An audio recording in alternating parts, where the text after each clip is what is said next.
ఎందుకు బీఆర్ఎస్ పార్టీయే తెలంగాణకు శ్రీరామ రక్ష?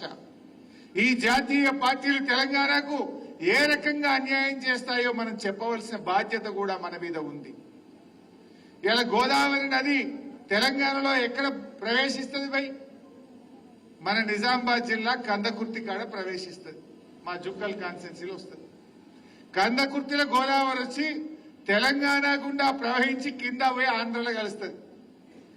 కానీ ఇదే బీజేపీ ఇప్పుడు 2027లో గోదావరి పుష్కరాలు జరగాలంటే ఆంధ్రాకు 100 కోట్ల రూపాయలు ఇచ్చిండ్రు. 8 ఎంపీలు గెలిపిస్తే తెలంగాణకు గుండు సున్నా పెట్టింది. మరి గోదావరి నది తెలంగాణలో లేదా?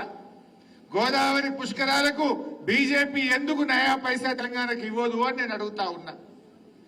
గోదావరి నది తెలంగాణలో బారణ ప్రవహిస్తుంది. ఆంధ్రలో ఉండేది 10-20 పైసలు. మరి ఆంధ్రకేమో 100 కోట్లు ఇచ్చినావు, తెలంగాణకు ఒక్క రూపాయి ఇవ్వకపోతే ఈ గెలిచిన 8 ఎంపీలు ఎందుకు మాట్లాడరు? 2 కేంద్ర మంత్రులు ఎందుకు నోరు మూసుకుంటారు? మనం అర్థం చేసుకోవాల్సింది ఏంది?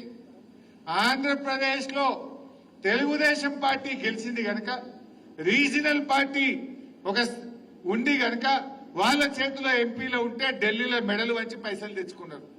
ఇలా బీజేపీ 8 ఎంపీల జాగల బీఆర్ఎస్ పార్టీకే 8 ఎంపీలు ఉంటే ఢిల్లీ మెడలు వంచి పైసలు లేకపోదుమా?